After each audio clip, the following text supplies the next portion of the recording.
ఇంత పెద్ద వేవ్ లో మీరు వారిని అందరినీ తోసుకుని ముందుకు వచ్చే ప్రయత్నంలో సక్సెస్ అవుతారనుకుంటున్నారా? తప్పకుండా. ఎందుకంటే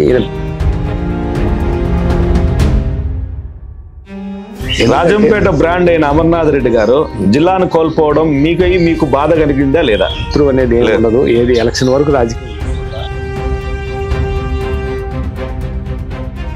శ్రీకాంత్ రెడ్డి గారి, ధనంజయ రెడ్డి గారి పైరవి ఎదురుగా మీ పైరవి సరిపోలేదని వాక్య.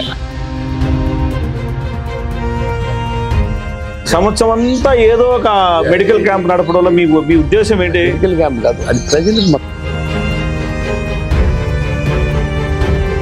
మీ అన్నదమ్ముళ్ళలోనే మీకు కొంతమంది వ్యతిరేకం చేసే ప్రయత్నాలు జరుగుతున్నాయని మార్కెట్ లో ఓపెన్ టాక్ ఉంది, నిజమా కాదా? మనసులో బాధ ఉన్నా కూడా అన్ని చేస్తాం.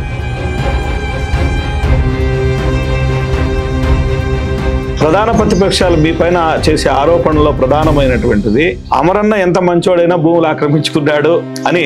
25 ఎకరాల భూమిని అమ్మి